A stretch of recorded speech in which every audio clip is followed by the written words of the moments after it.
Okay तो आज का टॉपिक हमारा note making is very important, ठीक है। क्योंकि पैसेज तो जो है वो तो सभी कर लेते हैं, ठीक है, but what is important is our note making. तो हमारा नोट मेकिंग ज्यादा इंपॉर्टेंट है। पैसेज में तो कोई प्रॉब्लम नहीं आती, आप लोगों को हैबिट है इस चीज की, ठीक है। बट मेरा मेन फोकस था आज यही नोट मेकिंग करवाने का, ठीक है। तो आ जाओ आप लोग नोट मेकिंग। आज हमें इसी पे पूरा फोकस डालना है। ये कर लिया तो फिर ये 10 नंबर ऑलमोस्ट पक्के समझो, ठीक है। 10 में से 9 तो पूरे मिल ही जाएंगे, 10 में से 10 भी मिल जाते हैं। चलो आगे बढ़ते हैं। अब स्टार्ट करते हैं बेटा नोट मेकिंग, ठीक है। नोट मेकिंग हम करेंगे, सीखेंगे कि कैसे बनाते हैं नोट मेकिंग। बट उससे पहले एक बार पैसेज को पढ़ना इज इम्पॉर्टेंट, ठीक है। तो देखो पैसेज हमारा है, एक पैसेज पढ़ने को बोला जा रहा है यहाँ पे, ठीक है। क्या है पैसेज में? पैसेज ये बता रहा है कि चलो स्टार्ट करते हैं, देखते हैं। अच्छा अब इंस्ट्रक्शन पहले सुन लो नोट मेकिंग करने से पहले, ठीक है। पहला तो इंस्ट्रक्शन यही है कि पैसेज रीड किए बिना कभी भी स्टार्ट मत कर देना नोट मेकिंग, ठीक है। पहला इंस्ट्रक्शन मेरा यही है कि without reading the passage do not start preparing notes, ठीक है। गलत होगा, ओके। तो हमेशा पैसेज तुम कर सकते हो कि जैसे जैसे क्वेश्चन है, क्वेश्चन पढ़ा, आंसर ढूंढने लग गए, ठीक है। बट कभी भी ना अपना ये जो नोट मेकिंग वाला काम है वो बिना पैसेज को पढ़े हुए मत करना, बिकॉज उसमें बहुत सारी चीजें होती हैं जो पैसेज पढ़ने के बाद पता चलती हैं। तो पहला इंस्ट्रक्शन मैंने आपको यही दिया कि passage, reading of passage is important, so let's read the passage. बाकी जो इंस्ट्रक्शंस होगा वो बाद में देखते हैं, ठीक है। स्टेप बाय स्टेप चलते हैं। चलो पैसेज रीड करते हैं नोट मेकिंग करने के लिए। क्या कह रहा है? Whether one runs a large business और is starting out with a new venture और works as a corporate professional, chances are that at some point one would be required to make a business presentation. बिल्कुल सही बात है। आप business के किसी भी स्टेज पे हो, whether you are starting your new business, ठीक है, चाहे आप कॉर्पोरेट प्रोफेशनल हो, चाहे आप एक लार्ज वेंचर ही क्यों ना हो, और चाहे आप एक स्मॉल वेंचर ही क्यों ना हो, कभी ना कभी बिजनेस के एक ऐसे पॉइंट पे आप जरूर आओगे जब आपको एक प्रेजेंटेशन बनानी पड़ेगी, बिजनेस प्रेजेंटेशन बनाना पड़ेगा, ओके। तो यहां से एक आइडिया मिला कि ये जो पैराग्राफ है ये बिजनेस प्रेजेंटेशन के बारे में होने वाला है, ठीक है। इतना हाईलाइट आपको मिल चुका है। Whether you are selling a product to a client, sharing your vision with your employees, or looking for new investors for your business, your presentation will always matter. Yes, चाहे आपको अपना प्रोडक्ट बेचना हो अपने client को, चाहे आपको vision share करना हुआ अपने एम्प्लॉयज के साथ, ओके, चाहे आपको अपने नए इन्वेस्टर्स को एनकरेज करना हुआ कि आप हमारे कंपनी में इन्वेस्ट कीजिए, ठीक है, प्रेजेंटेशन हमेशा मैटर करेगी। बिना प्रेजेंटेशन के आप किसी को अट्रैक्ट नहीं कर सकते, ठीक है। आगे बढ़ते हैं। Making a good presentation, business presentation can be intimidate, okay. क्या कह रहा है? गुड बिजनेस प्रेजेंटेशन बनाना sometimes it becomes very difficult और sometimes it becomes intimidating, very close to this, ठीक है।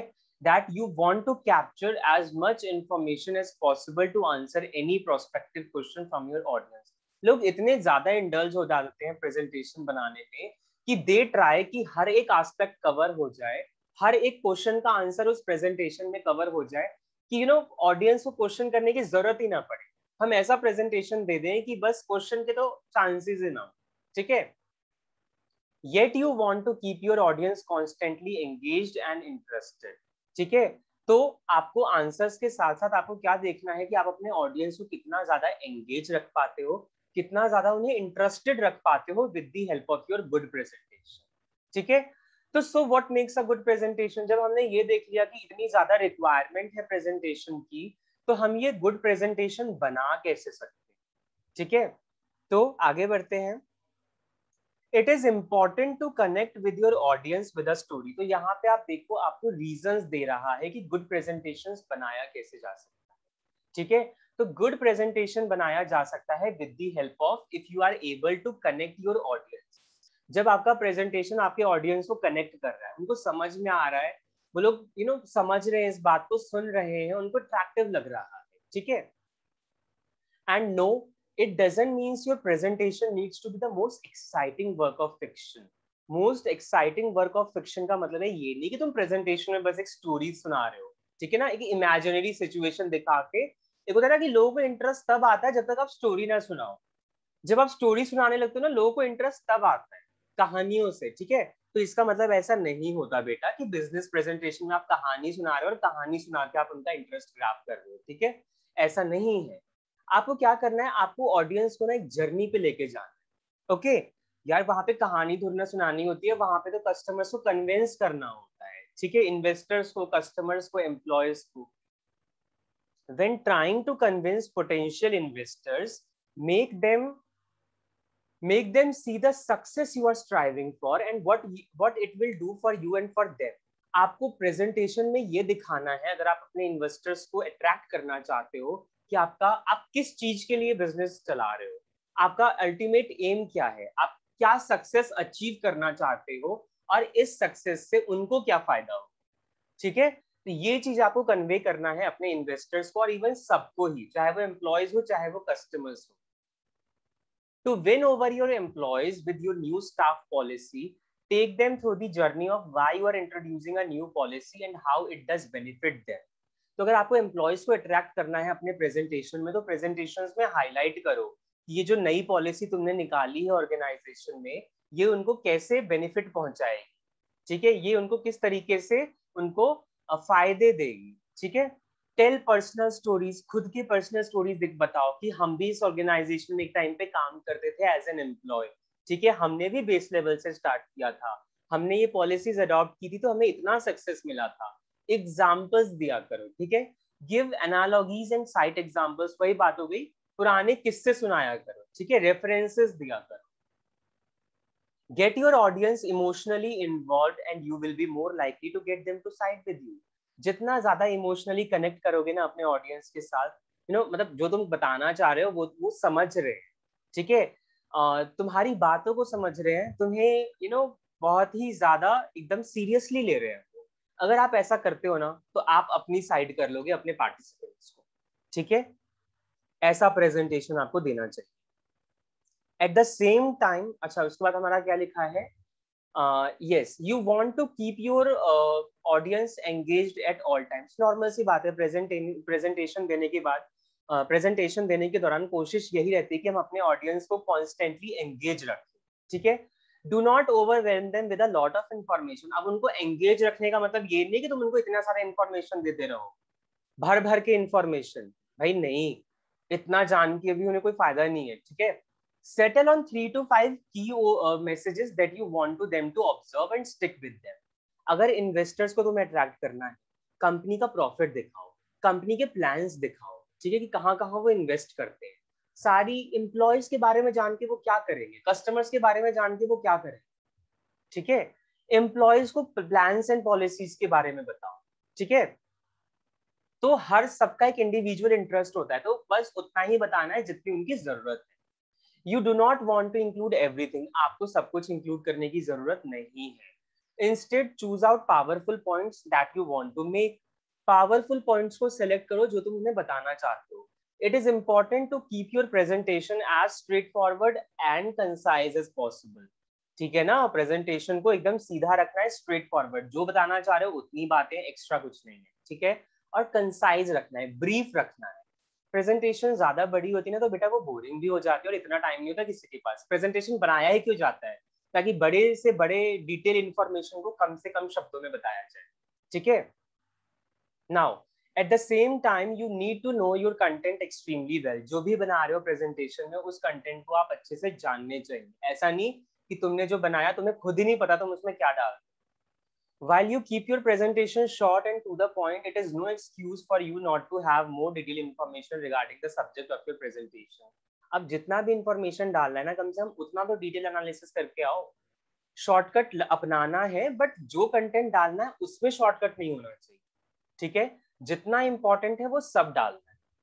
It is likely you would need to answer questions from your audience at the end of the presentation. होता है ना, कभी कभी जब presentation खत्म होता है तो हमें ऑडियंस के क्वेश्चन का आंसर देना होता है। हर एक प्रेजेंटेशन में ये होता है, ठीक है। प्रेजेंटेशन के बाद तो क्वेश्चन आंसर्स का सेशन होता ही है, तभी तो हम बोलते हैं ना, anyone have doubts, anyone have query, anyone have any questions, please ask. तो वो लोग क्वेश्चन पूछते हैं और आपको आंसर, आप लोग आंसरेबल हो उस चीज के लिए, ठीक है। तो you must review all pertinent information and key facts and figures before your presentation. अपने फैक्ट्स पे, अपने फिगर्स पे, अपने डायग्राम्स पे, ठीक है, अपनी इंफॉर्मेशन को अच्छे से जांच लो, क्योंकि वहां पे तुम्हें लोगों के सवालों का जवाब भी देना, ठीक है। Not only will it help your answers questions later, but it will also give you more confidence during your presentation. अगर आप ऐसा करते हो तो ना तो सिर्फ आप सिर्फ आंसर देने का ही आपको वो नहीं मिलेगा बेनिफिट, बल्कि आपको और कॉन्फिडेंस मिलेगा प्रेजेंटेशन देने के दौरान, ठीक है। And so you can refer to your notes less and connect with your audience more. तो नोट्स पे कम फोकस किया करो और लोगों को अट्रैक्ट करने की कोशिश किया करो, ठीक है। This is not a teaching field कि उनको नोट्स देना है, उनको बातों को समझाना है। ये बिजनेस वर्ल्ड है। लोगों को पेपर वर्क से कम उनको ये समझ में आता है कि लोग ज्यादा से ज्यादा इंफॉर्मेशन कम शब्दों में कैसे दे सकते हैं, ठीक है, हमको अट्रैक्ट कैसे कर सकते हैं।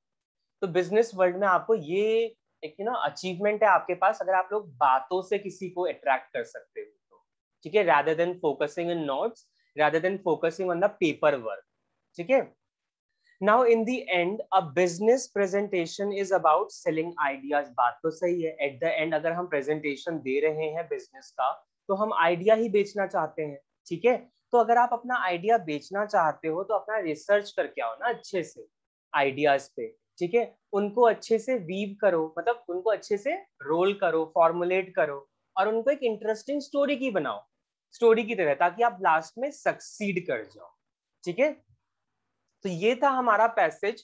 तो हमने इसमें क्या देखा, पूरा पैसेज पढ़ने के बाद इतना तो आपको हाईलाइट हो गया, this passage is all about how to make a good presentation, ठीक है, all about the good presentation, ठीक है, उसके बेनिफिट्स, अगर हम ऐसा नहीं करें तो क्या नुकसान हो सकता है, ठीक है, क्या प्रिकॉशंस हमें लेने चाहिए, ठीक है। तो यही सब था इस पैसेज के बारे में।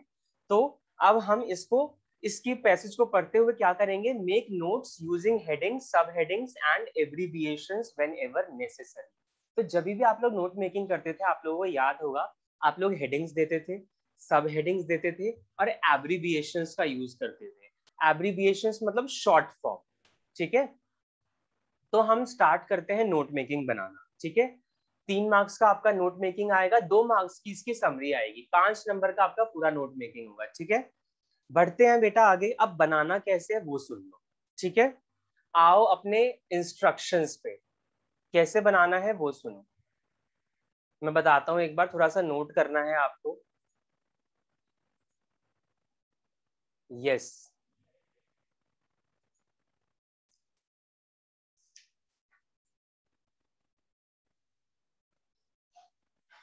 राइट डाउन सब instructions before making a notes. Heading डालिए, instructions, instructions for preparing notes.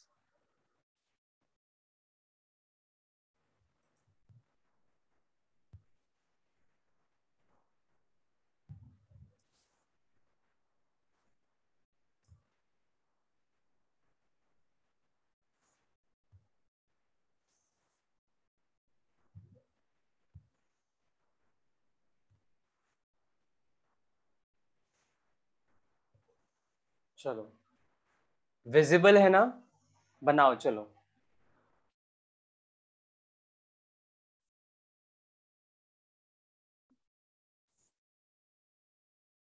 Yes, हम नोट मेकिंग बनाने टाइम कुछ बातों का ध्यान रखेंगे। पहली बात क्या है, यूज मेन हेडिंग्स। दूसरी बात है यूज सब हेडिंग्स, यूज सब हेडिंग्स। नेक्स्ट क्या है आपको ध्यान रखना है, वो है कीवर्ड्स एंड एब्रीविएशन। कीवर्ड्स और एब्रीविएशन का यूज करना है आपको।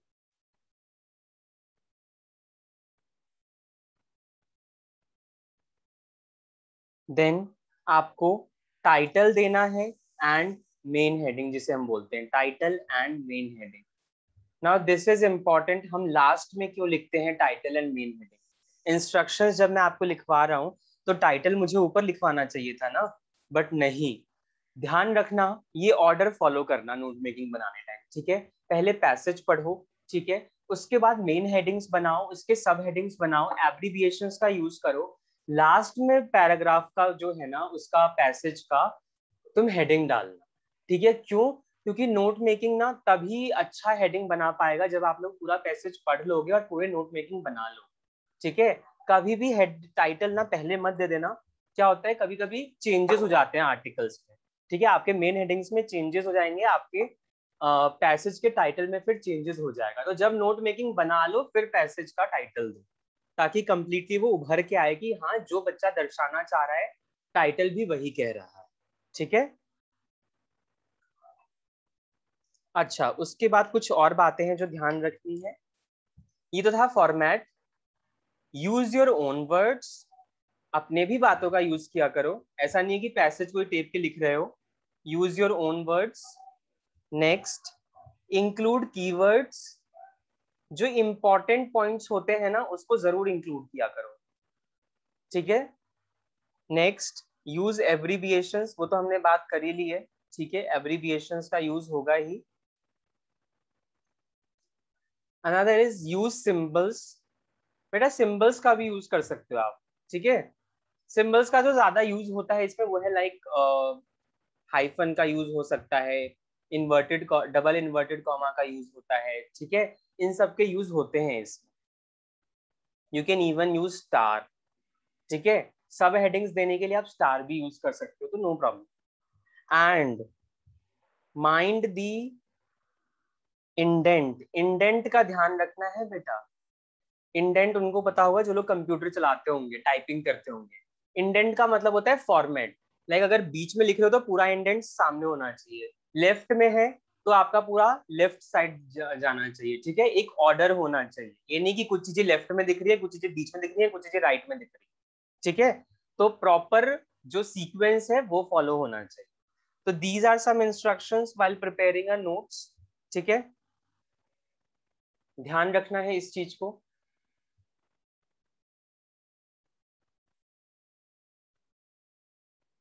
हम इसका नोट मेकिंग नेक्स्ट क्लास में ही करें, बिकॉज यहाँ अगर हम नोट मेकिंग अभी करते रह गए ना तो थोड़ा टाइम ज्यादा एग्जैजरेट हो जाएगा, ठीक है। तो और अभी इस पे हमें टाइम ही टाइम है, तो कल वाली क्लास में ना हम इस नोट मेकिंग को पूरा करते हैं बेटा, ठीक है। और एक और पैसेज पकड़ेंगे, ठीक है। उसमें पैसेज नहीं करेंगे, पैसेज आपका होमवर्क रहेगा, नोट मेकिंग करेंगे यहाँ पे, ठीक है। पैसेज आप लोग कर लेते हो, पैसेज मुझे पता है आप लोग का हो जाता है, सब लोग आंसर भी कर रहे थे, नोट मेकिंग सीखो, ठीक है।